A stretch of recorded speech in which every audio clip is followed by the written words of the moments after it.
전략에 대해서 설명드렸습니다. 다시 한번 박수 주십시오.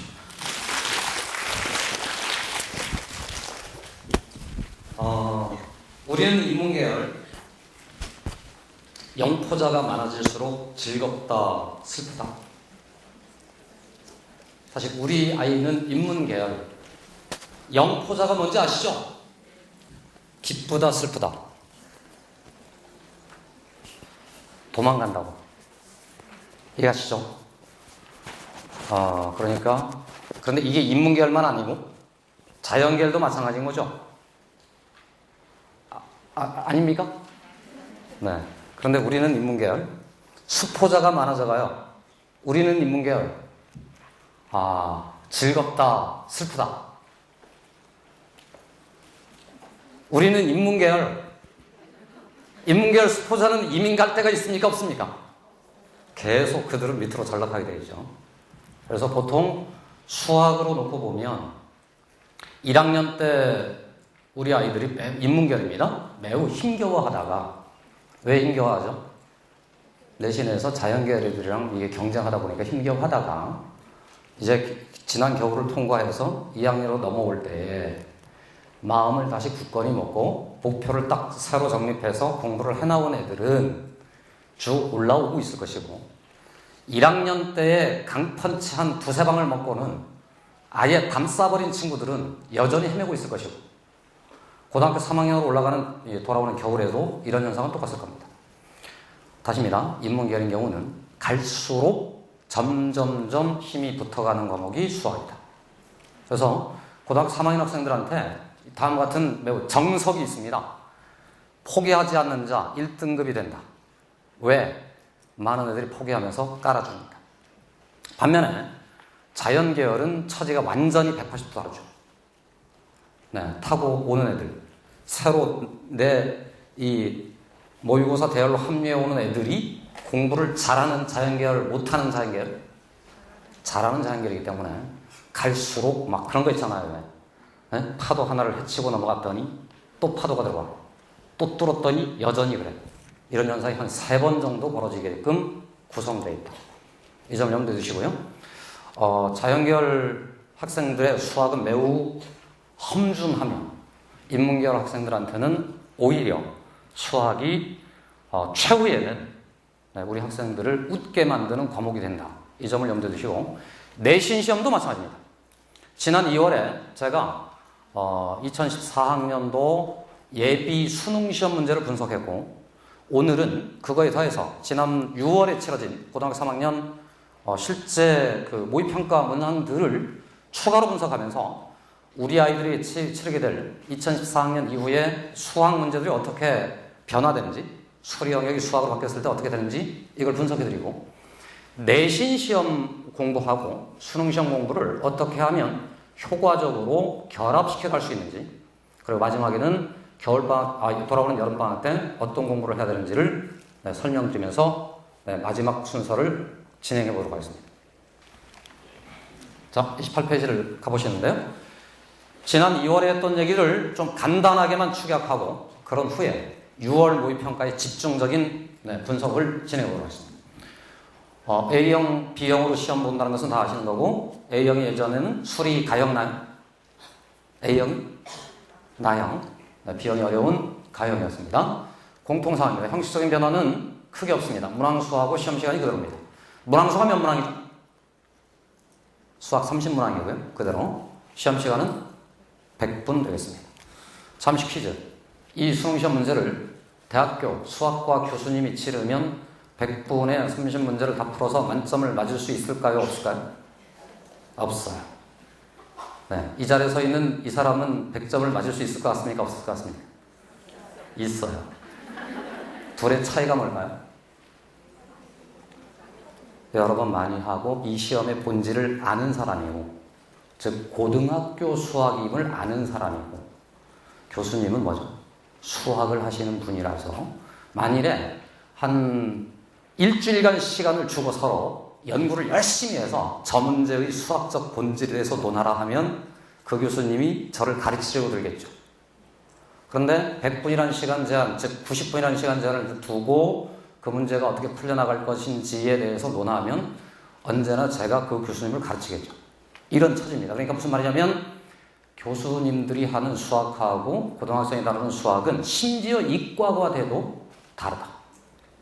네, 다시 고등학교 수학이라는 것은 제한되어 있는 원리 체계를 전제로 이거를 적용하는 단계의 문제들로 구성되어 있다는 점, 우선 이 점을 말씀드리고요. 세트형 문항이 등장한다고 하는데 저거는 그냥 가볍게 지나가면 좋습니다. 고등학교 3학년 실제 시험을 봤던 친구들 중에 세트형 문항을 틀려고 하는 친구들은 없습니다. 매우 쉽고요. 쉽다는 말은 소재 하나를 가지고 두 문제를 풀기 때문에 오히려 시간을 절약하게 만들어낸다. 잘 모르는 사람은 이게 무슨 두 단원이 통합되면서 뭐 어려워진다라고들 말하는데 전혀 그렇지 않다. 이렇게 생각하시면 마지막 주제입니다. 달라지는 점. 구분이 확연해졌는데 공통문항수가 축소된 거 여러분 다 아시는 거고요. 같은 문제에도 배점이 다르다. 이 점도 우리가 알고, 그러니까 저런 거는 이미 우리가 인문계열, 자연계열 하는 순간에 선택이 이미 결정되어 있기 때문에 전혀 중요치가 않습니다. 제일 중요한 거는 각각의 영역에서 나오는 최고 난이도 문제가 뭔가, 그 문제를 어떻게 싸워서 이겨낼 것인가가 관건이기 때문에 최고 난이도 문제를 분석해 봐야 되는데, 어쨌든 A형인 경우는 개념의 심층적 이해와 문제 해결이라는 측면에서 보면 예전 수리 나형하고 지금 바뀐 수학 A형은 크게 차이는 없습니다. 다만 그 문항이 출제되는 범위가 수학 1에서부터 함수, 해석이 가미된 미적분 영역으로 전환된다. 함수가 중요하다. 이게 A형입니다. B형인 경우는 전통적인 이과 과목 미적분하고 기하 벡터가 최고난이도 문제를 구성하게 됩니다. 예전에는 문과든 이과든 할 것 없이 최고난이도 문제가 수학 1이었습니다.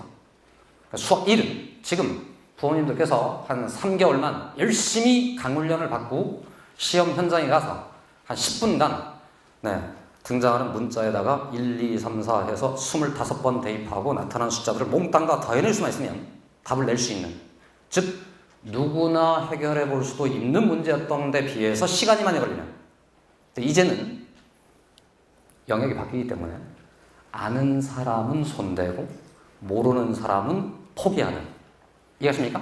아는 것과 모르는 것이 확연해지는, 그게 수리 영역과 수학의 차이, 즉 지식이 축적되어 있는 정도를 전제로 한다. 이게 수학의 가장 큰 특징이다라고 생각하시면 되겠습니다.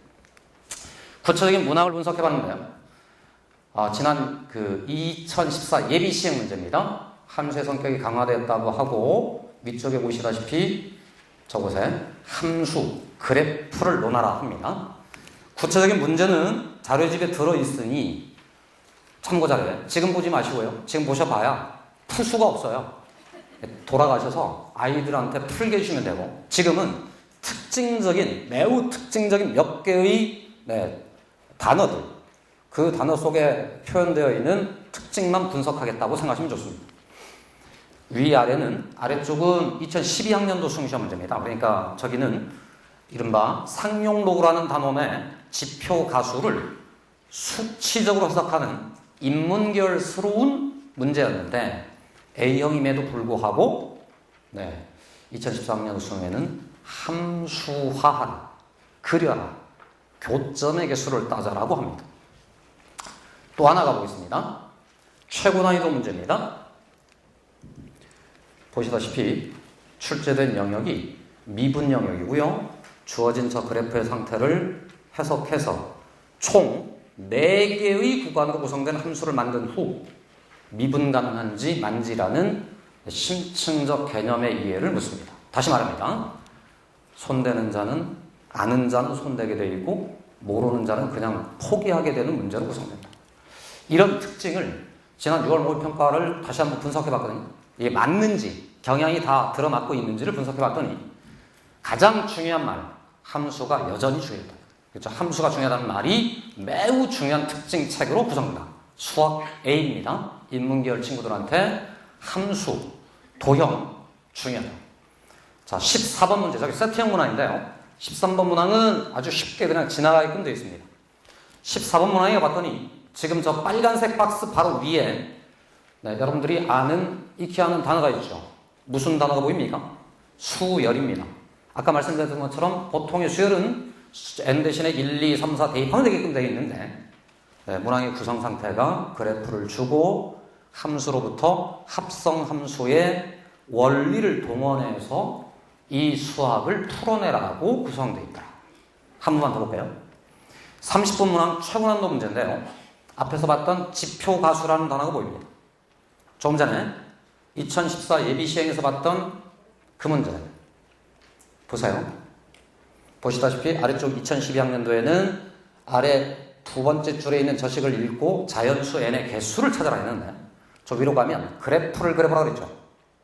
그럼 잘 보세요. 6월 모의평가라고 봤더니 6월 모의평가에서는 조금 전 그 지표가수 문제가, 자 보시다시피 지표가수는 지표가수인데 좌표평면이라는 그림을 그려서 점을 찍은 후 점 찍은 곳에서 나번에 보이는 고등학교 1학년 2학기에 도형의 방정식 편에 나오는 기하학적 원리 하나를 적용시켜서 답내라 이겁니다. 그러니까 무슨 말이냐면 인문계열이라 하더라도 수리 영역이 아니고 수학 영역으로 온단 말은 너가 함수 해석이 가능하냐라고 묻습니다. 왜 그러냐면 대학으로 딱 가면 고등학교 때 배운 수학 중에 유일하게 남아있는 수학이 딱 저거예요. 세상에 있는 모든 움직임들이 다 함수다. 주식 그래프마저도 함수기 때문에 함수의 해석이 인문계열 학생으로서 대학교에 진입할 때 필요한 지식이다 해서 함수 영역을 집중적으로 캐묻고 있다. 그래서 인문계열 지망하는 학생들인 경우는 적어도 수능에서 만점을 맞으려면 고등학교 1학년 2학기 도형의 방정식하고 함수편에 대해서 수능에 출제되었던 이러저러한 문제들을 섭렵하고 그 안에 들어있는 원리들을 탐색해내야 된다. 이 점을 인문계열 학생들 수학 A에서는 반드시 확인해야 있습니다. 풀이를 잠깐 소개하는데요. 저 박스 안에 있는 게 풀입니다. 풀이. 네. 어쨌든 상대적으로 길게 느껴지시죠? 아닙니까? 네. 하나, 둘, 셋, 네 번째 줄에 있는 저 개념을 어떻게 이끌어내느냐인데, 저기 루트 속에 있는 어떤 두수의 제곱의 합이 두 점 사이의 거리다 라는 기하학적 원리를 대입시켜야만 푸는 문제입니다. 다시 한번 강조합니다. 함수, 도형의 방정식이 중요하다. B형 가보겠습니다. 지난 2월에 분석해드리면서 복잡한 계산이 절대적이 되었다. 그래서 농땡이들은 무조건 망하도록 시험이 구성되어 있다 라고 설명드렸었고, 그때 이걸 소개한 바 있습니다. 2011학년도 수능에서는 저기 주어진 말들을 빼내고 나면 5줄 정도면 계산이 끝난다. 그런데 2014학년도 예비시행 분석을 해봤더니 요만한 길이를 요구했다 해서 그때 우리 학부모님들께서 많이 놀랐습니다. 그리고 우리는 줄수도 세본 적이 있습니다. 저 줄은 저희 깊은 생각에 수학연구원이 써낸 겁니다. 저것보다 줄일 수가 없습니다. 저도 줄일 수가 없고요. 누구도 줄일 수가 없습니다. 그러니까 저 계산을 해내야 됩니다. 즉 다시 B형 자연계열인 경우는 이과이라면 계산 능력도 수학이지. 이렇게 되어 있는 겁니다. 다음 개념이 이와 더불어서 정확한 계산을 원한다 해서 이렇게도 비교한 바 있습니다. 2012학년도 6월 모의 수능에서는 저기 보이는 빨간색 줄 하나를 탁 긋는 순간에 계산이 끝나서 답입니다. 그런데 지금 저 문제, 예비시행 문제는 요만한 풀이가 또 필요하다. 그러니까 자연계열 지망자인 경우는 그냥 이런 것과 같습니다. 너 이과지? 이과니까. 뭐 이런 듯한 느낌. 교수님들 입장에서 최고난도 문제를 낼 때 그 문제가 예전에는 딱 간파하면 탁탁 답이 나오게 해서 여러분 수학은 꽤 쓸만한 것이고 수리 영역이라 하면 뭔가 지저분하고 짜증나는 수학이 아니고요. 뭔가 탁 깨달으면 할만하지 않습니까? 를 호소하던 시험이었다면 이제는 이과지 수학이거든. 이렇게 완전히 그들의 태도가 변했다. 이거를 6월 모의평가에서도 분석을 해보도록 합니다. 저 최고난도 문제는 기하 벡터, 공간 도형 파트고요. 원리를 다 가르쳐줘요. 그러나 너가 저기를 다시 다 헤집어서 원리를 찾아내라고 합니다. 6월 모의평가입니다. 수학 1은 상대적으로 쉬워져 있습니다. 그때도 그 말씀 드렸습니다. 그러니까 무슨 말이냐면 이제 수학 1 내신이 끝난 학교일수록 수학 1에 있었던 매우 어려웠던 문제 일부는 버리는 겁니다. 대신에 모든 노력을 총력 집중해서 어디로 가야 된다고? 어디로? 미적분하고 기하배분. 이렇게 구성되어 있다. 자, 29번, 30번 두 문항을 볼 텐데요. 저기 수학 1은 쉽다 다음에 바뀐 글을 주목해 주십시오. 아는 만큼 빠르다.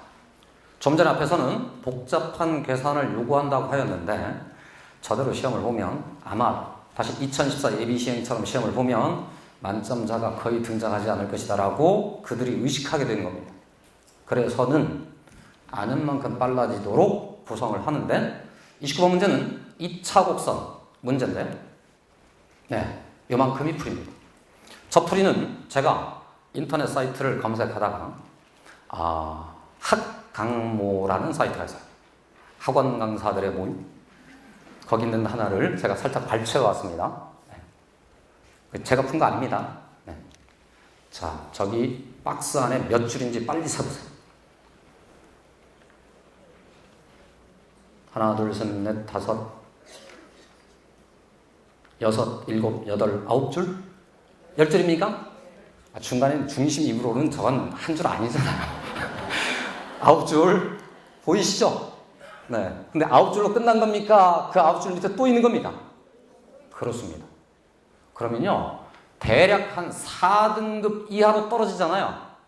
네. 박스 하나를 하다가 끝냅니다. 너무 기니까. 그게 무슨 말이냐면, 고개가 한 고개를 넘어가는 거는 그래도 할만해요. 한 고개 넘었지 않습니까? 답 좀 주세요. 한 고개 왔지. 자, 한 번 더.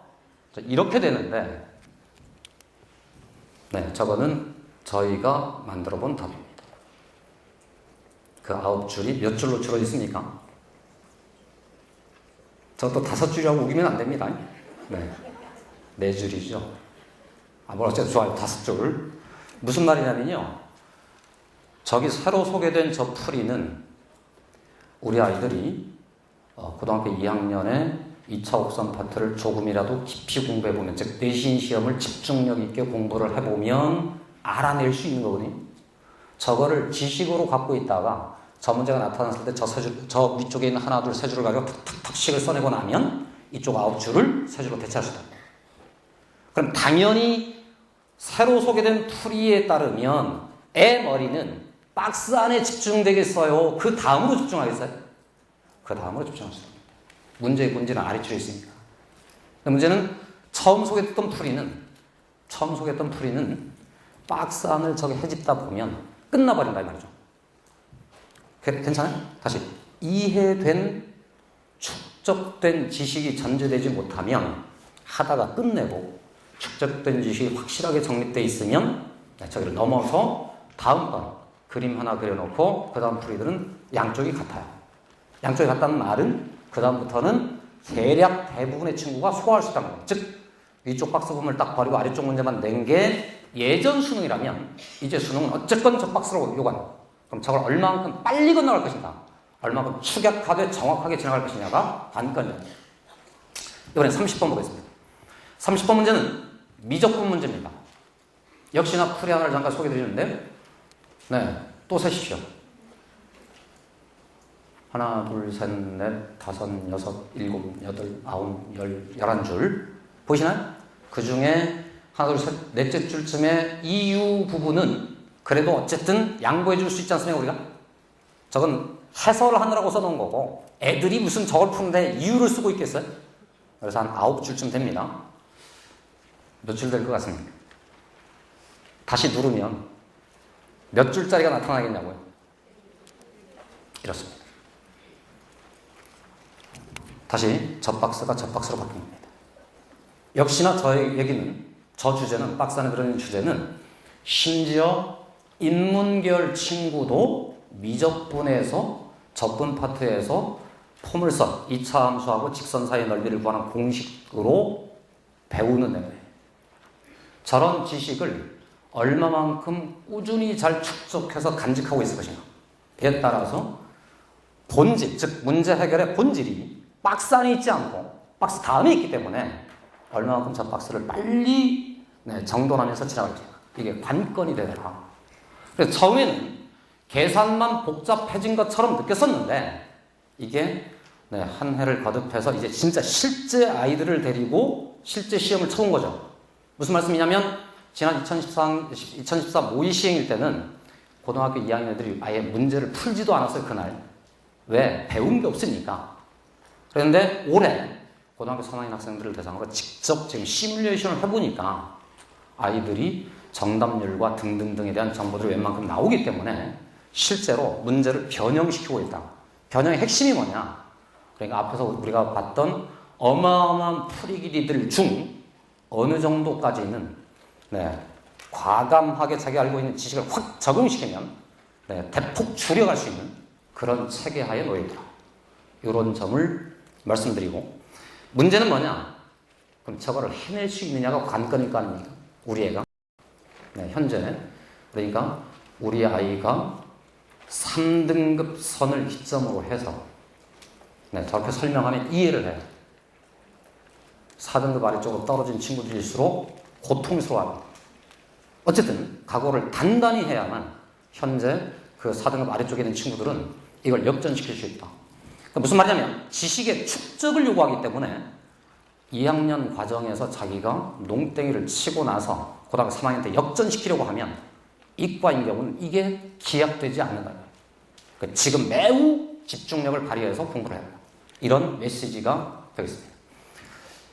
더불어서 이번에는 내신 분석을 조금 더 해보겠습니다. 지난 2월에 2012학년도의 시험입니다. 그 문제가 2013년 1학기에 왔더니 조금 전에는 똑같은 문제예요. 은광요구는 똑같은 문제를 똑같이 내고, 그럼 이번에는 중동고로 가보겠습니다. 중동고는 똑같이 내겠습니까? 바꾸겠습니까? 죄송합니다. 바뀌었어요. 어디가 바뀌었는지를 한번 찾아보실까요? 그러니까 나머지는 다 똑같고 숫자 살짝 바꾼 거죠. 저렇게 해서 4점짜리였던 문제를 내신에 출제하더라. 휴문고가 있습니다. 휴문고가 더 많이 바꾸겠어요? 중동고가 더 많이 바꾸겠어요? 때때마다 다릅니다. 이번에는 휴문고가 더 많이 바꿨습니다. 중동고는 해봐야 저 숫자들만 바꿨는데 휴문고는 여기를 바꿉니다. 제곱이 4제곱, 4제곱이 6제곱, 질문도 6제곱 대신에 9제곱. 그러나 문제 푸는 방법은 어떻겠습니까? 똑같습니다. 다음 이번에는 진선역으로 가봤습니다. 둘의 차이, 동그라미 속에 만 차이가 있습니다. 모든 질문과 모든 그림 갖고 질문을 가봤더니 수능에서는 평가원에서는 코사인스 제곱 세타고요. 저쪽에서는 곱하기 몇 한 거예요? 8. 그럼 여러분들께서도 저렇게만 보면 답을 찍을 수도 있겠죠. 왼쪽 보기 중 곱하기 8로 나타나는 숫자를 오른쪽에서 찾으면 그게 답입니다. 너무 어렵습니까? 지나가겠습니다. 이번에는 기출문제가 변형되어 출제되는 학교들입니다. 지난 2012년에는 단대보고 두 문제를 봤더니 둘의 차이가 박스 안에 있습니다. 실제 문제를 가봤더니 x 더하기 y가 n, 함수는 y 콜 2의 x승, 저쪽에 봤더니 y는 2분의 1의 x승인데요. 이쪽 문제로 가봤더니 마이너스 x 더하기 n입니다. x 더하기 y 콜 n하고 y는 마이너스 x 더하기 n하고 같은 겁니까? 다른 겁니까? 같죠. 다만 여기는 지수함수인데 여기 갔더니 뭐죠? 로그 함수죠. 어렵습니다. 이 로그를 보고 저걸 떠올려서 문제를 풀어내는 그런 정도의 능력을 요구한다. 이번엔 중동고입니다. 중동고 문제하고 2012학년도 수능 30분 문제를 비교해봤습니다. 역시나 지수를 로그로 바꿨다. 또 하나 숫자의 범위가 15로 커졌다. 이렇게 수능 문제들을 내신 과정에서 변형하면서 출제합니다. 그러면 올해 1학기는 어떻게 됐느냐? 2011 수능 4점짜리 문제가 중동고로 갔더니 그림 똑같고요. 대신에 빨간색 박스 하나가 더 붙어서 하나를 더 판단하라고 합니다. 보기를 잠깐 가보시면 수능에서 니은번이 기억으로 가 있죠. 보이시나요? 그러니까 디귿번이 니은으로 가 있는 거거든요. 거기다가 탑 하나를 더 쌓겠다. 그러니까 학교 선생님들께서 우리 아이들이 수능에 강해지도록 내신 문제들을 변형하고 출제해요. 그러니까 저런 문제들에 능동적으로 대처하는 학생일수록 수능 시험이 더 원활하게 자기 손 안에 머무르게 될 것이고, 그렇게 공부해 나가는 것이 효과적인 내신과 수능의 공법이 된다는 점을 염두에 두시고요. 2014 예비 시행에서 아까 봤던 그 문제입니다. 가수함수를 그려서 교정기술을 보고 개포항구를 갔더니 100이 50으로 2가 4로 바뀌어있더라. 그러니까 저런 문제들을 잘 찾아서 정리해 나가는 학생일수록, 계속 등장하는 사례들입니다만은 소재가 비슷하고 함수들이 조금씩 바뀌어있고 수치가 바뀌어있습니다. 마치 여러분 수능에 EBS에서 출제 연계된다는 거 아시죠? 몇 퍼센트가? 70%가. 완전히 그 느낌이에요. 아, 주요 학교들의 내신이 수능과 연계되는구나. 몇 퍼센트가? 70%가량이 뭐가 바뀌나? 숫자가. 그림은 비슷하다. 조건이 살짝 바뀌네요. 그러니까 그 연습이 곧 그 연습과 똑같다. 이 점을 어쨌든 우리 학생들이 간파하고 시험에 응해주면 좋겠다. 이런 분석의 결과로 인문계열입니다. 다시 한번 말씀드리지만 우리 학생들의 내신 시험 문제가 수능 기출 문제들의 변형이고, 반대로 수능이 등장하는 문제들이 내신 문제와의 연계 상태가 매우 강해져 있다. 그러니까 수능 연습이라고 생각하고 목표를 상향 조정하되 학교의 특성을 파악하고 단계적으로 학습해라. 핵심 문항은 무한 반복하라. 다시입니다. 핵심 문항을 무한 반복한다는 것의 본질이 뭔지를 자료집에서 잠깐만 추가로 설명드리는데, 도대체 무한 반복이 뭐냐? 34페이지입니다. 이런 주장에 대해서 잠깐 판단해 보십시오. 수학이 결국은 좋은 문제들을 암기해서 암기된 지식을 가지고 새로 변형된 문제랑 씨름하여 만점을 맞을 수 있다. 너무 어렵다. 다시. 결국 수학은 암기 과목이다. 그러면 여러분들은 이 주장에 대해서, 수학은 암기 과목이라는 이 주장에 대해서 찬성하시겠습니까? 반대하시겠습니까? 다시. 수학은 암기 과목이다. 옳다 그러다. 옳았으면 좋겠다 이 말이죠. 그죠? 네. 아마도 실제 수능에 가서 1등급을 먹어보는 상당수의 친구들은 다 이렇게 되는 겁니다. 그럼 만점이 문제가 될 텐데, 예전 수리 영역은 아까 말씀드렸던 것처럼 그 30번 문제인 경우는 외워서 풀리지가 않아요. 오직 용기 있게 대입하면 되죠. 이제는 뭐냐? 오히려 그런 암기된 축적된 지식을 더 많이 요구하게 됩니다. 다만 우리 친구들한테 그래서 기출문제를 많이 반복하라고 하지 않습니까? 그럼 애들이 딱 하소연하는 거예요. 선생님, 답이 먼저 외워지는데 어떡하죠? 실제로 그러거든요, 실제로.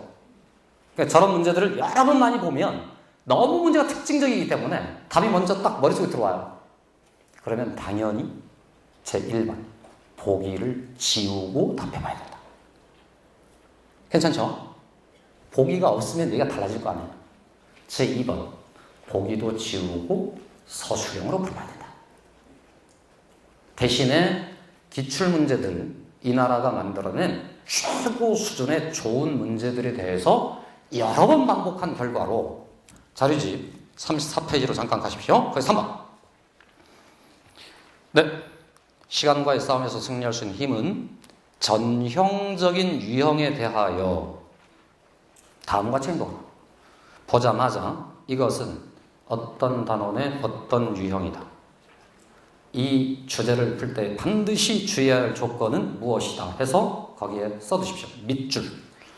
다시 지문을 읽을 때의 중요한 조건과 그 읽는 동안에 이게 어떤 단원에 어떤 원리를 적용하는지를 찾아냅니다. 이게 1번입니다. 밑줄 긋기입니다. 마치 언어 영역 풀듯이 중요한데 밑으로 가요. 그 다음 외워진 사람은 그런 문제니까 이런 원리를 적용하면 되겠네. 그러니 사전에 공부할 때 반드시 반복은 하되 왜 그렇게 되는지를 써버릇 해야 돼요. 그래서 다시 한 번입니다. 단답형을 객관식을 단답형으로 바꿔야 돼요. 단답형 문제를 주관식으로 풀어버립니다.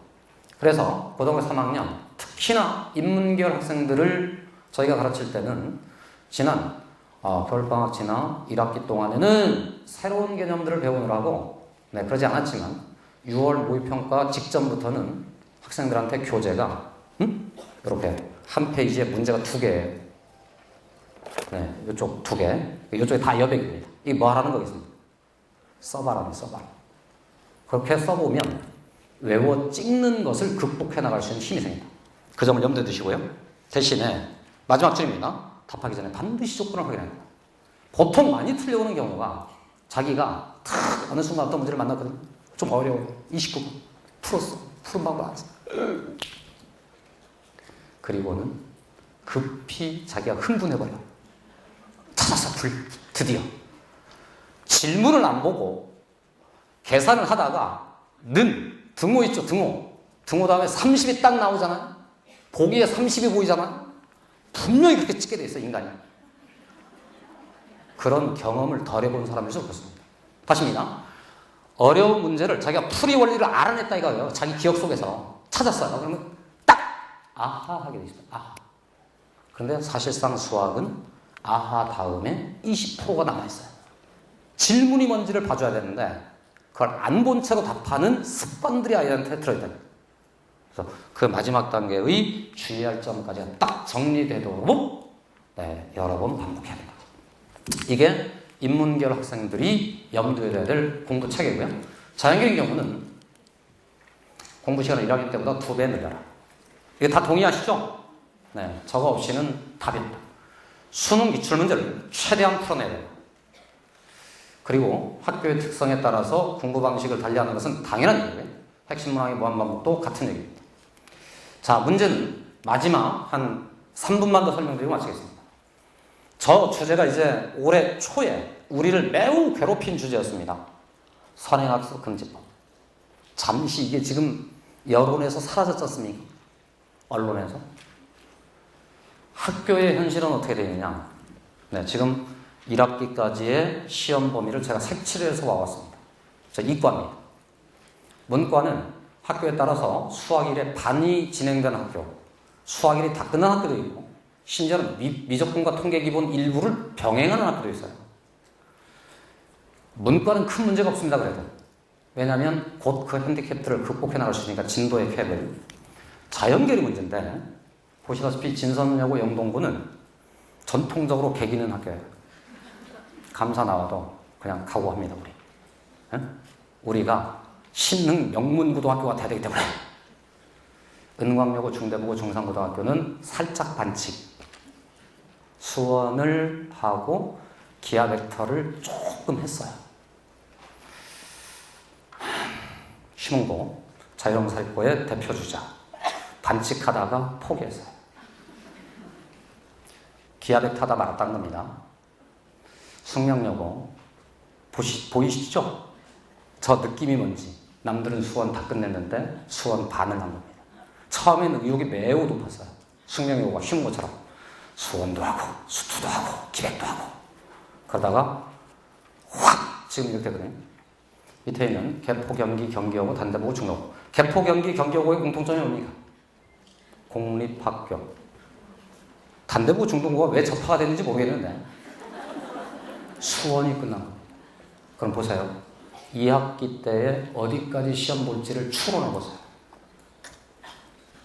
개포, 경기, 경기여고, 단대보고, 중동고는 한 과목을 더 하겠죠.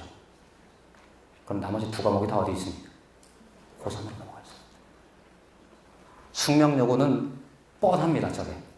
막 하려고 하다가 또 꼬리를 내릴 것 같아요. 즉, 이 선행학습 금지법이 현재 학교를 완전히 올가맨 결과로 우리 아이들이 핸디캡으로 매우 강하게 작동 중이다. 이 점 염두에 두셔야 돼요. 저런 현상을 들으면 저 현상을 딱 보고 제일 기뻐할 사람이 누구였습니까? 재수를 결심하는 자 및 그 관련된 사람들. 그래서 예전에 제가 저게 자칫 잘못하면 재수 장려법이 될 수도 있다 라고 말씀드린 바 있고, 주변에 아시는 뭐 교육 관련 지인이 계시거나 그러면 반드시 저 말씀을 해주셔야 되고, 그래서는 제가 그렇게 외친 적이 있습니다. 반드시 저러려면 두 가지가 전제돼야 된다. 1. 수능 시험 범위를 줄여라. 그럼 우리도 할 용의가 있다. 수능 시험 범위에서 기하벡터의 반 날리고요, 확률 통계를 안 낸다면 저렇게 공부하는 것도 방법이죠. 2. 논술을 폐지하라. 논술 시험 범위가 뭐죠? 미분, 적분, 심층 주제. 기하벡터 심층 주제거든요. 그걸 3학년 때 배우고 3학년 때 시험 보라고 하면 우리 애들이 재수생하고 싸워서 이길 수 있겠습니까? 있어요? 있을 수도 있어요. 네.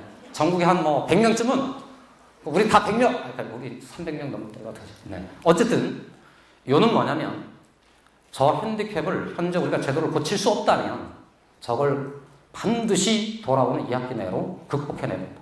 그래서 적어도 올해 말까지 전 단원의 개념 정리를 마쳐야 된다. 그래서 자연계열, 인문계열 할 것 없이 돌아오는 여름방학 이후 2학기 계획을 세울 때 반드시 백보양보해도 확률 통계에 있는 통계 파트를 제외하고는 애들이 온전히 개념 정리를 마친 채로 있어야 내년도 재수생하고의 싸움에서 이겨낼 수 있다. 이 점을 염두에 두시고요. 대신에 내신 범위가 좁은 관계고 예년에 비해서 아이들이 좁은 시험 범위로 공부하게 되어 있습니다. 그래, 이 공부하는 동안에, 내신 공부하는 동안에 수능까지 준비할 수 있도록 최근 5개년 수능 기출 문제들을 몽땅 다 풀려야 됩니다. 조금 전에 분석해드린 바대로 수능 기출 문제들이 내신에 등장하고 있기 때문에 더더욱 그렇습니다. 수능 고득점을 막기 위한 전략적 선택입니다. 조금 전에 일부에서 제가 인문계열 상위권 학생인 경우는 국영수를 고르게 하는 것이 중요하다고 말씀드렸고, 네, 거기에서 인문계열 중하위권인 친구들인 경우는 수학이 갈수록 강해질 것이기 때문에, 네, 지금 당장 올해에 수능 만점 먹겠다고 생각하지 말고 올해는 확실하게 기반을 다진다고 생각해 줬습니다. 대신 인문계열 초상위권 학생인 경우는 아까 보셨지만 수능 최고 난이도 문제가 고등학교 몇 학년 과정이랑 연계되어 있다고? 1학년 2학기. 그래서 반드시 이 여름방학 때 1학년 2학기 과정에 등장하는 핵심적인 주제들을 반드시 공부할 수 있도록 문과 최상위권 학생들의 공부 계획은 세워져야 됩니다. 이 점 염두에 두시고, 자연계열인 경우는 말씀드린 것처럼 진도가 좁다.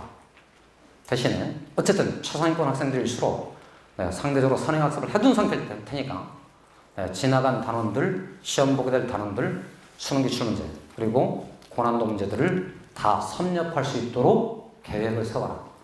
저희 학원에서도 우리 학생들의 그런 처지에 부합하게끔 계획을 세우고 진행을 해나가고 있으니, 관련사항, 우리 아이와 관련해서 궁금한 점 있으시면 언제나 깊성이가 선생님하고 상담하시고 학습 계획을 세우시기 바랍니다. 우리 아이들이 저런 관점에 입각해서 좀 전에 보셨던 풀이 길이를 극복해 나가는 그런 공부를 제대로 해서 최고의 승리자가 될 수 있도록 최선을 다할 테니까 우리 부모님들 열심히 우리 아이들 성원해 주시기 바랍니다. 마치겠습니다. 감사합니다.